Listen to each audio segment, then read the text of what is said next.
تعمل موبايل سايلنت، مش عايزك يعني تعمله هو تمام.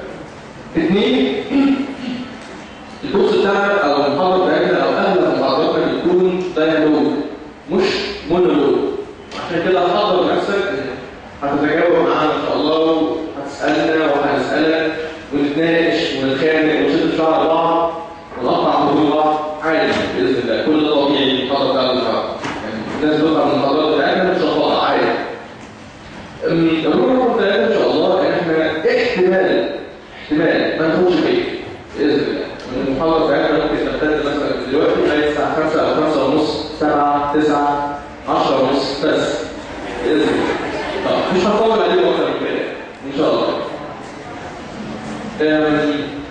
نبدأ بقى بعد ما خلصنا القواعد. من المفروض وإحنا المتوقع إن حضرتك عارف إن أغلب الصيادلة اللي بيتخرجوا من كليات الصيدلة بيكونوا بيشتغلوا كوميونتي فارماسيست، يعني بيكون عندهم الصيدلية الحرة الأهلية الخاصة بيهم اللي ممكن يقعدوا فيها أو يقفوا فيها علشان يشتغلوا فيها كوميونتي فارماسيست، أو يشتغلوا عند حد تاني أو مع حد تاني ما تكونش صيدليتهم، يعني تكون صيدلية حد تاني. وده يعني نسبة كبيرة جدا من الناس تفضل انها بعد التخرج تعمل كده. طيب اسال سؤال، كم حد من الموجودين قبل كده او الموجودين معانا دلوقتي شافني قبل كده؟ هاي طيب الناس ايه هنا؟ كم واحد بقى من القاعدين ما شافنيش قبل كده؟ المفروض العكس، يعني لقيت ناس ما عادش هنا ولا هنا، ده حسب كلامك. طيب كم واحد شافني في المحاضره اللي قدمناها هنا من قبل كده؟ ايوه على صوراتي زي الفل، شكرا تمام كده. ده هيساعدني ايوه حاجه. طيب ده هيساعدني على ان انا اتكلم بحريه اكتر ان شاء الله، علشان احنا بنستهل جدا بالنسبه لنا ان المحاضره تبقى تمشي بالشكل ده. انا المفروض كده اتكلم عن الكوميونتي فارماسي فاقول ويتميز مجال الكوميونتي فارماسي بانه كذا وكذا وكذا وكذا 1 2 3 4 5 وحضرتك اكتب، وبعد ما خلص المميزات ويعيد مجال الكوميونتي فارماسي كذا وكذا وكذا وكذا وحضرتك برضه تكتب، وفي الاخر تطلع من الباب ده او من الباب ده زي ما دخلت بالظبط. انت عارف اوريدي اللي ممكن انا اقوله كمميزات وعيوب، لكن انا النهارده جاي وعندي رساله في قلبي عايز اوصلها لك. الرساله دي المفروض انها ما تخليكش لو حبيت تشتغل كوميونتي فارماسيست انك تشتغل كوميونتي فارماسيست وخلاص، لا. رسالتي ان 99% بل 100% اللي موجودين معايا النهارده ان شاء الله يحطوا في دماغهم ان هم مش عاوزين يكونوا كوميونتي فارماسيست عادي، ولكن عايزين يكونوا كوميونتي فارماسيست متميز، فاهم شغله، شاطر، الناس بتجيله من اخر الدنيا يكشف في المريخ ويجي يظهر روشته من عنده الصيدليه ايا كان هو تحت العماره بتاعته ولا مش تحتها. بس المهم ايه؟ المهم انه بيفرق في الصيدليه اللي هو مين؟ اللي هو حضرتك. هو الكلام ده نبدا كده ابليكابل، يعني ممكن ان هو يطبق. ادي لك الدليل علشان الناس تتاكد ان الكلام اللي انا هقوله ده مش جايبه من جيبي او مش جايبه من خيالي. كم واحد قبل كده شاف الموقف ده بيحصل في كوميونتي فارماسي، ان حد يخش صيدليه وتبقى كان عمره راجل او ست ويدخل يسال لو سمحت هو فلان موجود؟ كم واحد؟ كتير مش كده؟ ده اكبر دليل على ايه؟ اكبر دليل على ان هذا الشخص اللي هو الدكتور فلان غرس ثقه مرضاه فيه للدرجه اللي تخليهم يدخلوا الصيدليه يسالوا عليه، ولو ما لقوهوش يمشوا، لو لقوه يقدروا يقعدوا معاه ويدوا له روشته وهو اللي يصرفها، كل حاجه مش دلوقتي خلاص. تمام؟ ده معناه ايه برضه؟ ان دخل الطالب دي ان يحصل تغيير في الواي اوف ثينكينج بتاع حضرتك. ده ممكن يتطبق وممكن يتنفذ، وباذن الله هيتنفذ وينجح ان شاء الله. ودي رسالتي. ليه؟ انا جاي لك من الاخر النهارده، مش جاي اقول لك وعي واقول لك ان الحلول الكتير اللي ناس كتير قدمتها علشان يصلحوا مهنه الصيدله في مصر اللي هي بالتحديد 80% منها او اقل شويه ممكن يكون كوميونتي فارماسي، ان الحلول دي ما هياش حلوه، وان الحل الاخير بقى اللي هو بنفكر فيه مع بعض هو ده الحل الصحيح. لا، انا جاي لك من الاخر ان الحل الصحيح ده اكتب معايا اول حاجه النهارده، حاجه انك تكتبها معايا النهارده مقابلنا لو سمحت. دي القاعده. يا ريت تقول لي كلمه سهله.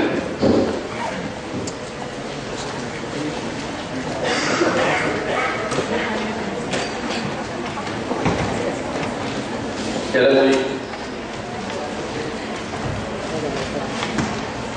للدرجه انت هتمشي طب انا اسف. لا حول ولا قوه الا بالله. بلاش تكتب. لو كتابه هتعمل فيه الكلام ده مش عايز. طب معلش انت بتعمل كده. كده كويس. ريدي اقول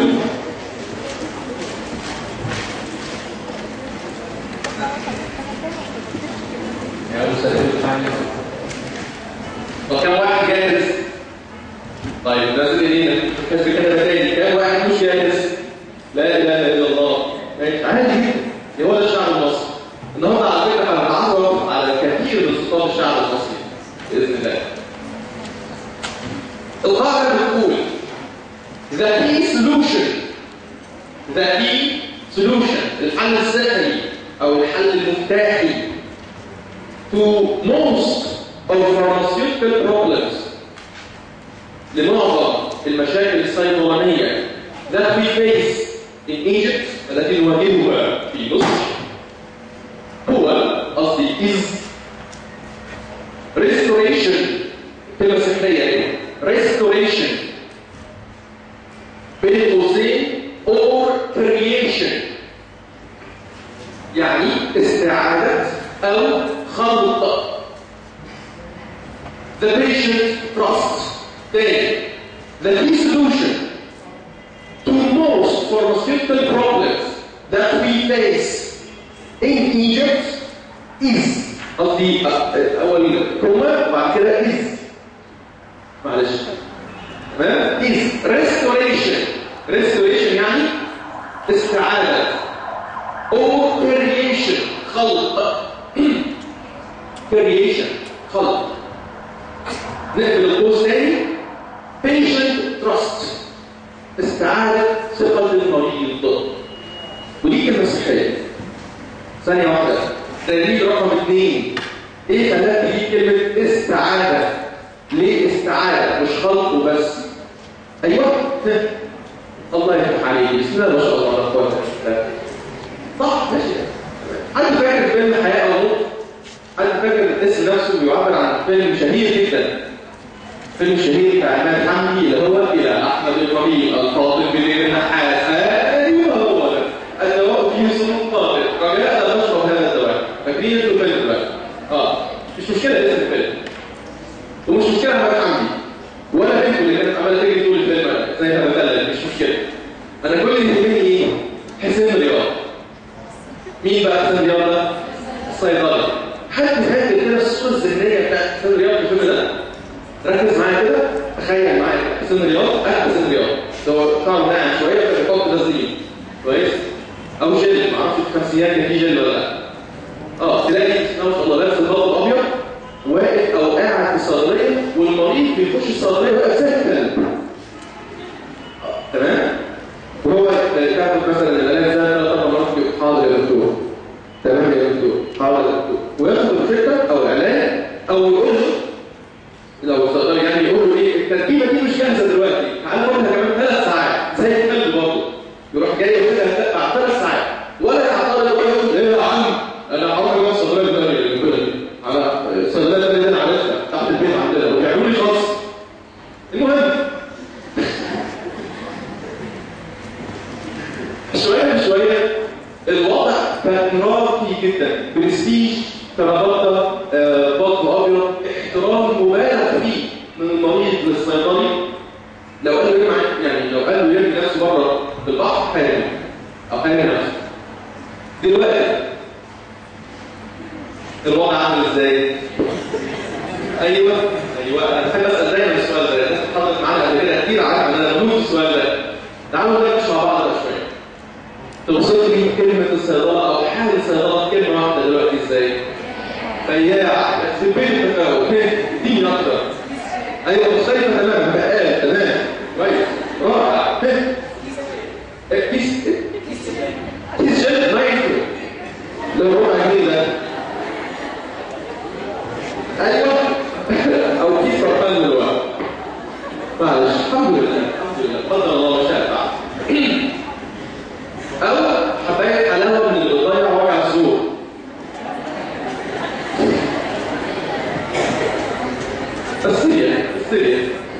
بالظبط.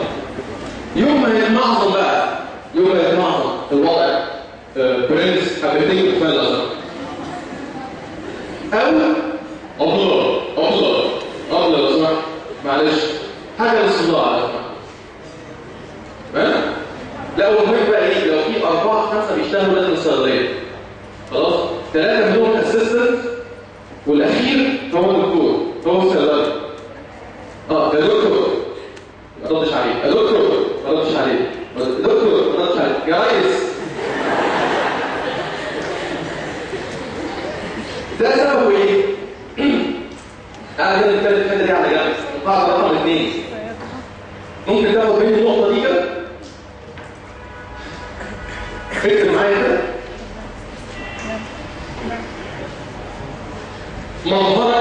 مظهرك كصيدلي، مظهرك او مظهرك كصيدلي هو اول ما يحكم عليه المريض عندما يراه.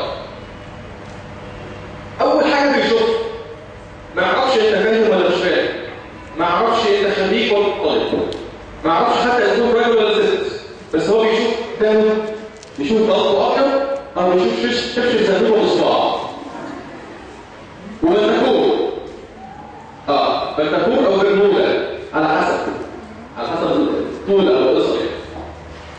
فلما بيشوف الكلام ده 100% عمره ما هيتوقع ان صاحبنا ده 5 سنين في الكليه ومفقود وطالع عين اهله علشان في الاخر يبقى اسمه دكتور صيدلي. تلاقيه هو بقى صيدلي يقول مش عارف انا صيدلي ليه انا عملت ايه كليتي ومش باين عليا صيدلي ولا ايه؟ كويس؟ ففي الاخر تلاقيه مستغرب. واللي تغيظك بقى اللي تغيظك جدا حتى لو انت لابس ومش شايف بالكرافته داخل الصيدليه بس مش بالبلطو. ايه بقى؟ مش مهندس. يعني سمعت الاماكن اللي فيها مهندسين كلها وداخل الصيدليه يقول يا باشمهندس. يعني كنت سواق مثلا. ما عليك. يعني خلينا نكون متفقين لو رجعنا موضوعنا كده ان حال الصيدله في مصر حال منايل 60 نيله. دكتور حبيبي كان المفروض يجي بكره، دكتور محمد نوار دايما بحكي الموقف ده. في مره من المرات كنا قاعدين في محاضره وهو قاعد قدامي فيطلع بعد شويه يتحاضر، فانا بسال السؤال بتاع تلخص لي وضع الصيدله في مصر في كلمه واحده. انا فاكر الاجابه بتاعت الدكتور محمد قال لي كلمه واحده يا دكتور احمد. قلت له ايه؟ كلمه واحده مش غير. قلت له ايه؟ قال لي بس. وحط الشتيمه اللي انت عايزها. اللي انا مزاجك حط مفيش مشكله. يعني خلينا نكون متفقين ان الوضع ده لسه مزري. من 3 ايام لا اول امبارح بكلم واحد صيدلي في المنوفيه اجدع ناس، والصيدلي ده يعني بيحاول قدر الامكان ان هو يبث جوايا روح الامل والتفاؤل، واخدني بالك انت المنوفيه. المهم فلقيته بيقول لي ايه؟ ما تستناش ان انت تعمل ده هيجيب نتيجه. يعني اللي انت بتعمله الشغل بتاع الناس ده والشغل الالكترونيه ولا صيدلي فيها الشغل ده هيجيب نتيجه. خلي بالك ان 90% من صيادله مصر حراميه اساسا. انت بتتكلم في ايه؟ الوضع ده زفت. انا كنت بكلمه في التليفون كنت حاسس ان الفيشل اكسبريشن بتاع وشه كده. المهم فقلت له يا دكتور محمد طب نعمل ايه؟ نحط ايدينا على خدنا يعني؟ نولع على نفسينا يعني ننضم ل 90% يعني ولا نعمل ايه؟ قال لي مش عارف والله انت ذوقك بقى. بيني وبين نفسي كنت عايز اقول له وانت وعقلتك. يعني انا وذوقي وانت وعقلتك. انا عايز اكون في 10%. انت بقى قررت تكون فين؟ في 10% وتكبرهم وتزود او تزيد من سواد ال 10% دول وتكبرهم كده، ولا هتبقى رايح زي اللي راجع عند 90%؟ اهلا وسهلا بيك حبيبي. اهلا بيك يا ريس. عادي والله عادي. انت تقدر دكتور محمد؟ خير. المهم لا انا قراري اللي اتخذته لنفسي في سنه 2007 من قبل ما اتخرج حتى هو اني ما اكونش في 90%. انا اكون في 10%. اني اصلح نفسي، ويوم ما اصلح نفسي وينفع اني اكون كده الحمد لله والشكر لله دلوقتي واقف في الصيدليه والناس بتيجي الصيدليه تدقيقيه وتستشيرني تقول لي طب انهي دكتور تخصص مين، طب يكتب لي اسم الدكتور، يروح اخر الدنيا ويجيب لي الروشته بتاعته عشان اصير طالب فاضل كام، ولو لقيت علاج ممكن يتغير يقول لي يتغير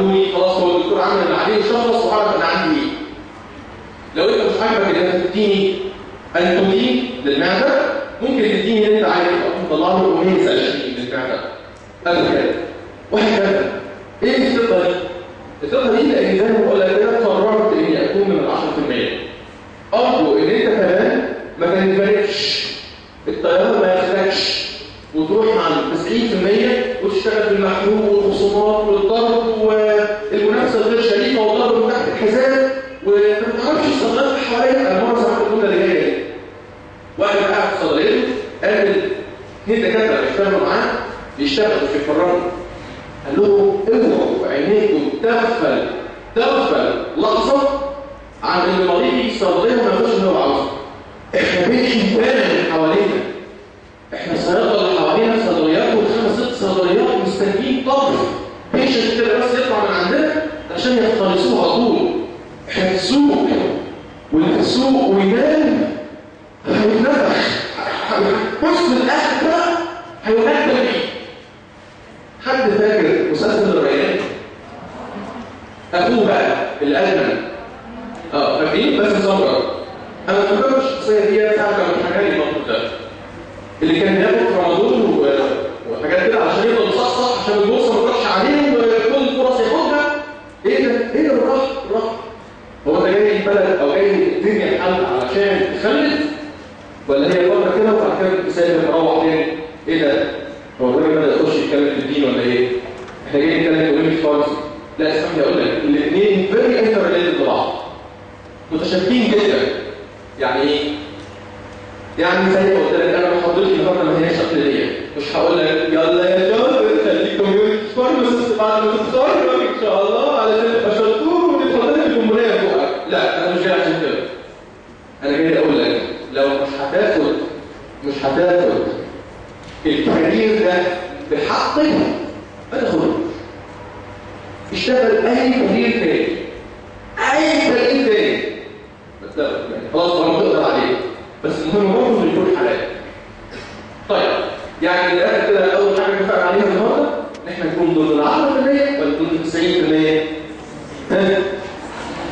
يلا دي اجماع على 90%. بسم الله ما شاء الله. ماشي هعتبر ان لسه عندكم بتقولوا 10% وكده بقى فاهم مش مشكله. طيب عشان الخطوه الثالثه بقى رقم 3 اللي هي نرتب افكارنا وهنكتب اهو كيف نكون من 10%. اكتب دي معايا، كيف نكون من 10%.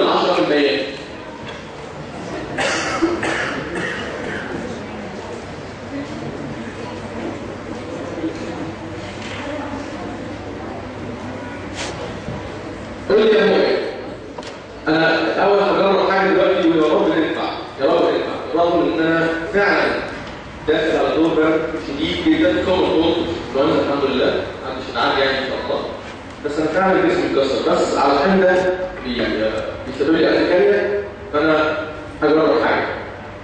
صوتي واضح كده ورا؟ سامعني؟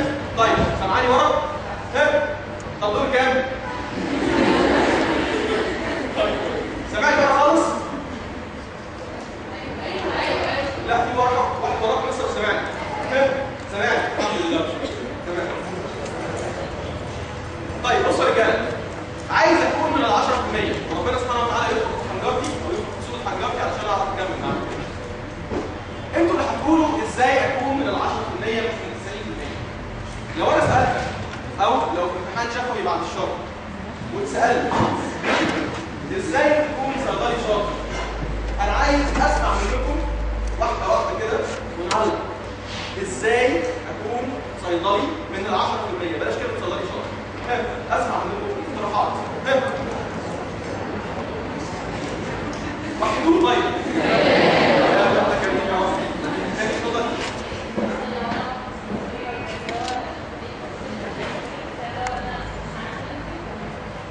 ما شاء الله طلعت. طب ناخد الاولانيه بس ناخد الاولانيه اوكي. اسمه ايه؟ الدكتوره هند بكل بساطه ان اكمل صيدليتي. يعني ايه؟ يعني انا دخلت الصيدليات الرفوف خاويه على الروشين. كويس؟ خاويه ليه؟ لان صاحبنا بيلعب بلاي ستيشن. ايه؟ على الجهاز، على اللابتوب مثلا او على الكمبيوتر. فهو بيلعب بلاي ستيشن، انا ما بخش اي حد من بره. لو سمحت انا عايز الشركه دي. هو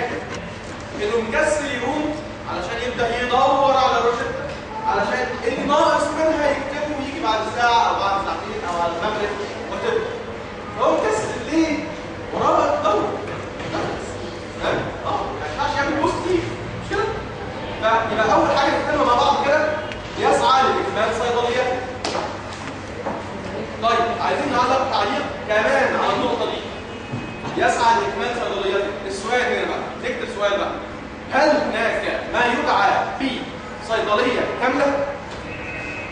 ها؟ في طبعا. ها؟ مفيش خالص. طيب خلينا بقى نقول لكم الحقيقه المره. تقولوا ايه؟ طيب الحقيقه المره له ايوه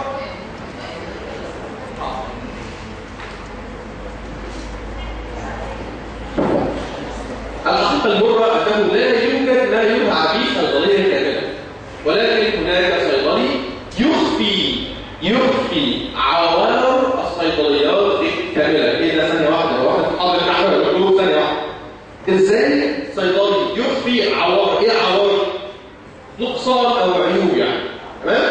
فتلاقي الصيدلي نفسه هو بسم الله ما شاء الله عليه كده، لما يجي حد بروشته فيها نوع ناقص أو نوعين مثلا، بكل بساطة تلاقيه بيعتمد على ثقة المريض فيه ويقول له طيب بص يا حاج، دلوقتي احنا الموضوع بسيط جدا، الروشته فيها 5 أصناف، الثلاثة الموجودين هديهم لك دلوقتي، وأتمنى مثلا تديني فرصة صغيرة خالص، وقت صغير خالص، تيجي تسأل بعد ساعة بس هتلاقي العلاج بتاعك موجود إن شاء الله. أدي واحد، خلال الساعة دي بيتشقلب بيعمل إذن علشان في الآخر يوفر العلاج بتاع المريض. طيب ما عرفش يوفره، لما بيرجع له تاني بيعتذر له اعتذار شديد جدا، هدفه مش شرط يوصلها خلاص، ولكن هدفه الحفاظ على الكلاينت ده، الحفاظ على العميل ده، على المريض ده، من الآخر كسب ثقة دي. جميل؟ طيب ويقول له إيه؟ ويقول له أنا آسف جدا بس أنا عندي حل. إيه هو الحل يا دكتور؟ الحل إن حضرتك بتاخد العلاج ده اللي المادة الفعالة فيه رايحين 150 مللي جرام مثلا. حضرتك بتاخد فيا ولا ما بتاخدش فيا؟ باخد فيه طبعا يا دكتور. خلاص ده كان اسمه زنتاج، ما عنديش الزنتاج ده دلوقتي. انا حاجه حضرتك راني تاج 150 مللي يحتوي على نفس الماده الفعاله رايحين بس شركه ثانيه. ولا فرق بينهما في الفعاليه على الاطلاق. يعني مش هضحك عليك واقول لك ان ده انضف او ان ده احلى او ان ده بالظبط احسن مثلا خليك تخف بسرعه، ابدا بالعكس. انا بكلمك بمنتهى الصراحه والحق. السؤال الشكل ده من الحوار نهايته تكون ايه؟ اكسبتنس، قبول. اوكي؟ طيب يبقى اول حاجه اتفقنا عليها كيف اكون صيدلي بال 10%، نقدر نسمي المحاضره بتاعتنا النهارده بالعنوان ده، كيف اكون صيدلي بال 10%. ان احنا نسعى لاكمال صيدليتنا، واذا ما قدرناش نكملها نعمل ايه؟ نخفي عقبها. بالظبط كده. لان مفيش حاجه اسمها صيدليه كامله مهما زاد عدد الادويه، ودي نقطه رقم 3 في اللي انا حكيته. ان حد يعرف عدد الادويه اللي موجوده دلوقتي في السوق المصري قد ايه؟ اخبط يعني اي رقم تخيل منه اكثر من كام الف مثلا. يعني خليني اقول لك مثلا كده فرضيا مش رقم كوز لغايه دلوقتي، ان هم من سنتين مثلا كانوا حاجه و30,000 نوع، منهم حاجه و40,000 مكمل غذائي.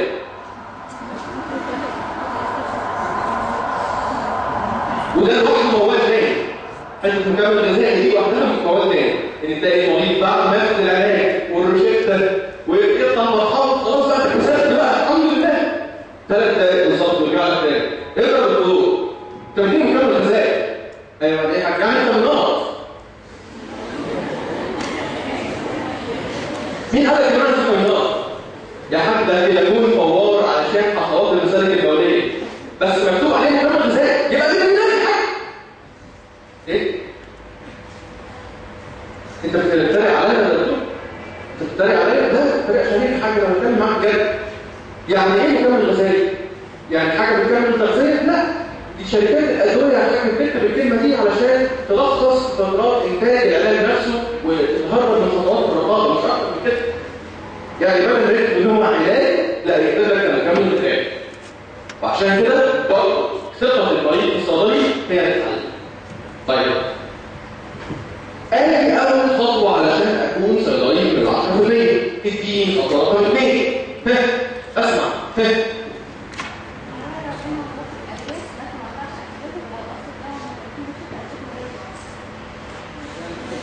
الله يبارك فيك. اسمك ايه؟ دينا؟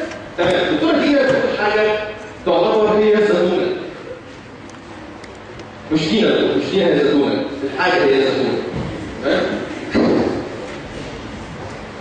اللي أراك ربنا حتة أراك ربنا دي اللي تتكلم معايا معلش 2 كده كيف أكون صغير 10% إني أراك ربنا. كلمة مطلقة أوي. يعني إيه مطلقة؟ يعني ما أقدرش أمسكها. هي فعلا ما أقدرش أمسكها، لكن تقدر تحط لها مقاييس يعني تحط نفسك مكان البيشنت بالظبط.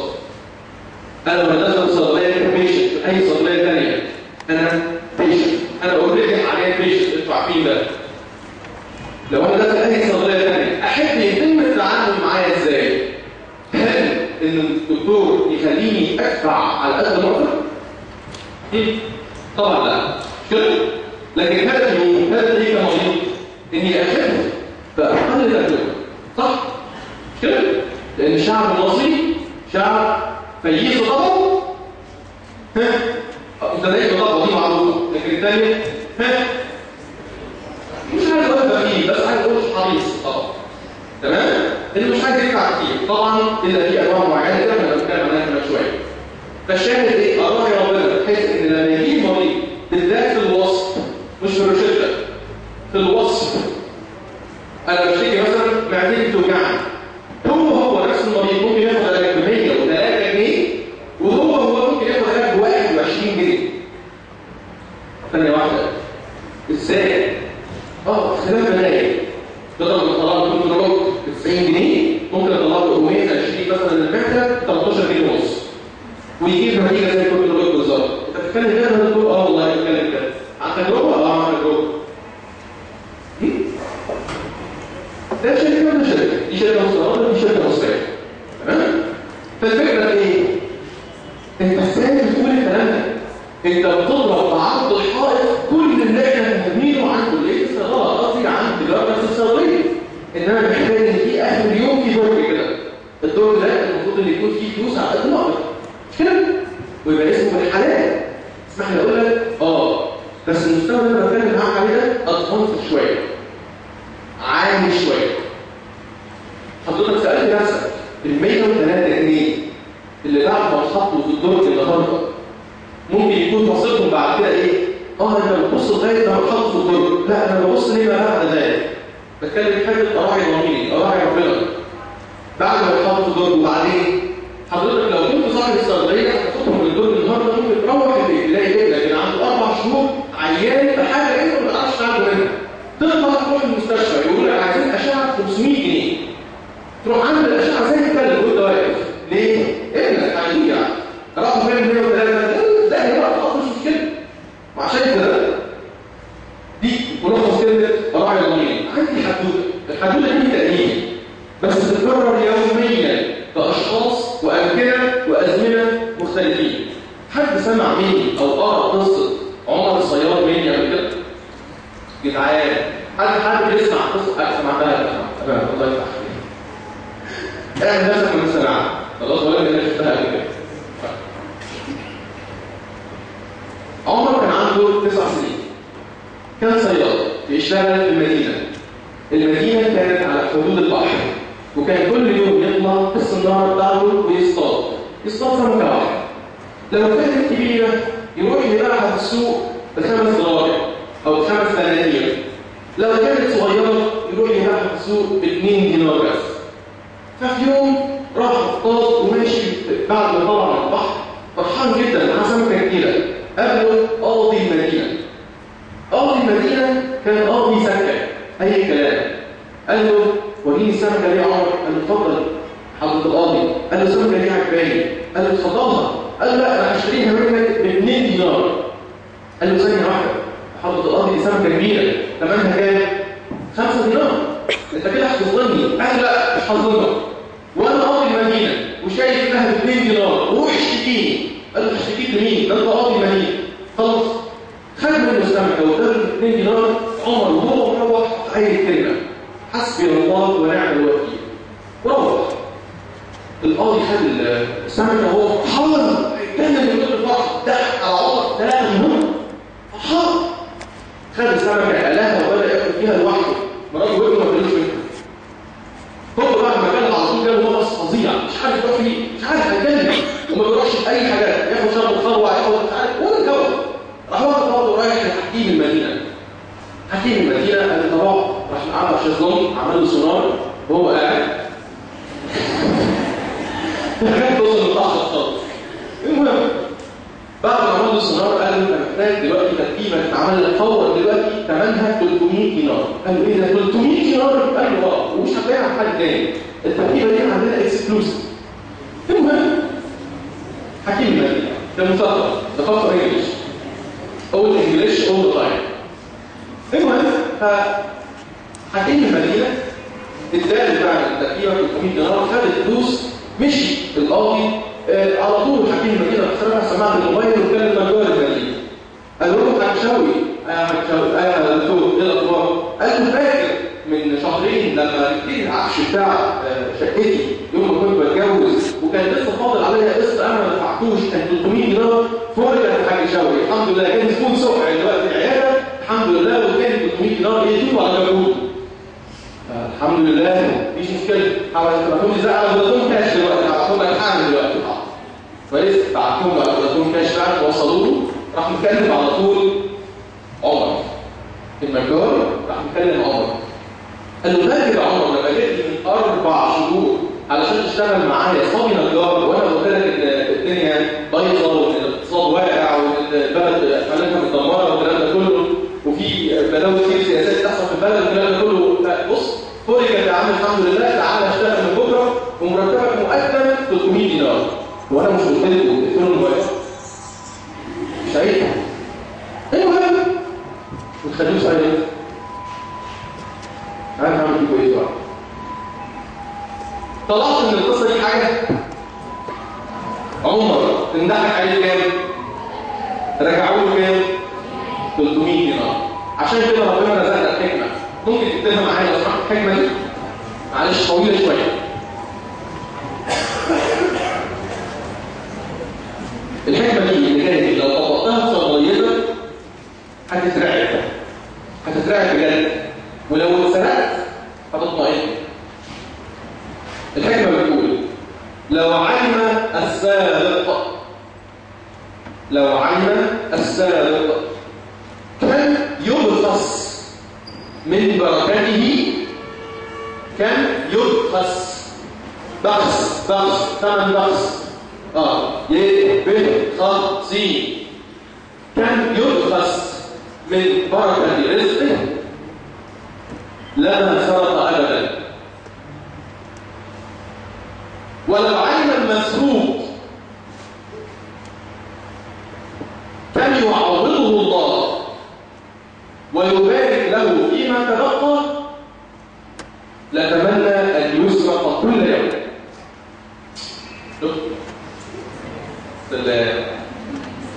حاجة نظيفة، انت قال حاجة نظيفة، تمام؟ عشان كده قبل ما تتصرف ماديا داخل الصيدلية، نتكلم في نقطة يراعي ضميره، يراعي ربنا. قبل ما تتصرف ماديا بأي شكل افتكر القصة دي. افتكر ان لو خدت مليم حطيته في الدور ليك انت من مريض بشكل ممكن يكون اوفر عن حاجته، افتكر الموقف ده. وافتكر ان ربنا سبحانه وتعالى ما بيسيبش. ممكن النهارده، ممكن كمان شهر، ممكن السنه الجايه، بس ما بيسيبش. في موقف اخر اسمح لي اضيف بيه. قلنا اول حاجه ايه؟ يسعى لاجمال صيدليته. رقم 2 يراعي ربنا. رقم 3 بي سمارت، كن ذكيا. ذكيا ازاي بقى؟ هبدا لك بحاجه عكس اللي كنت بقوله خالص. واحد يجي لي في صيدليه بالشكل ده، عايزك تركز معايا كويس جدا في المشهد ده. السلام عليكم. رجال انا عايز انضف حاجه لمجرد الاصابع لو سمحت. وروح مطلع لي 6 موبايلات تحطهم لي على بتاع، ولكن الاثنين دي ام دبليو بره. 2 معرفش ازاي. جميل.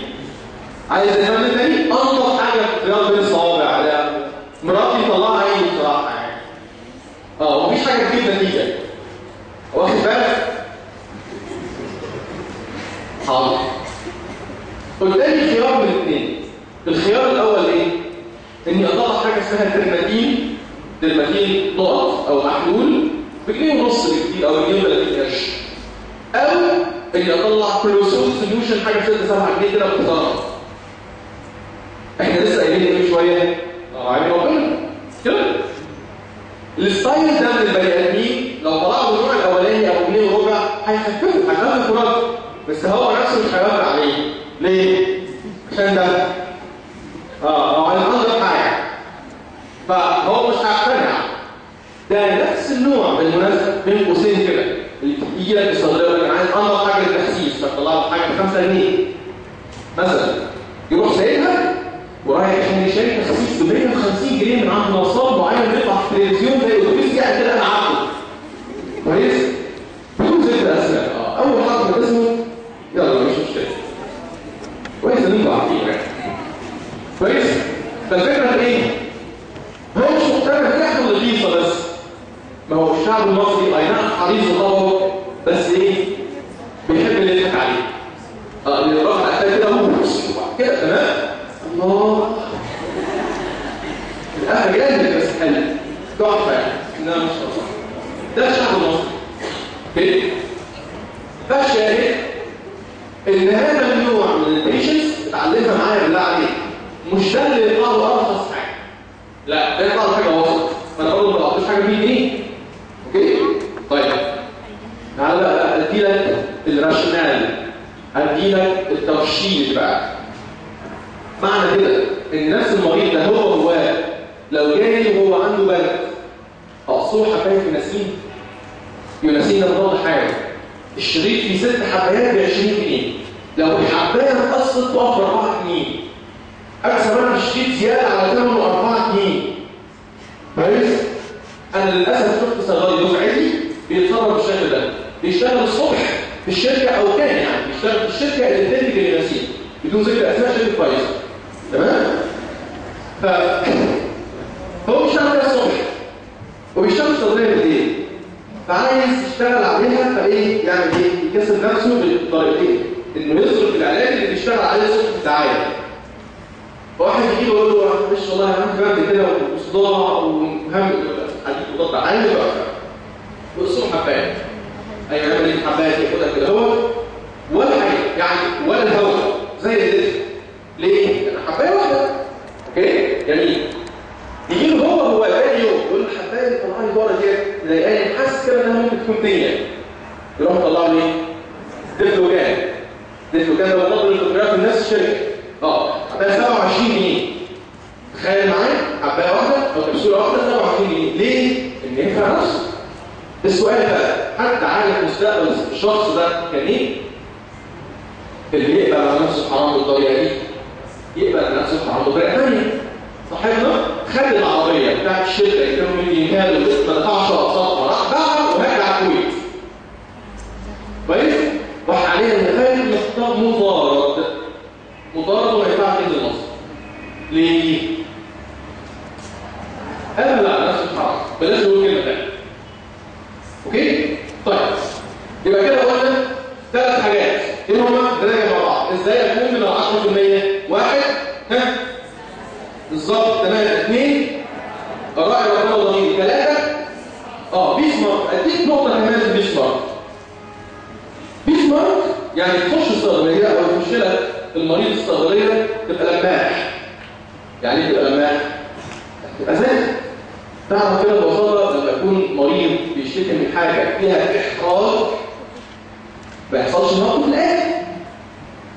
في مرض شهير جدا اسمه الإكمال ديسفانكشن او الضعف الجنسي او الانفلونس او العنده تمام؟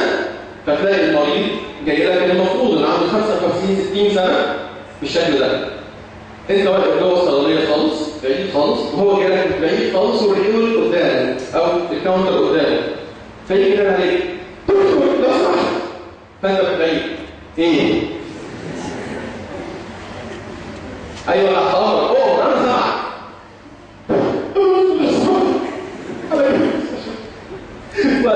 معلش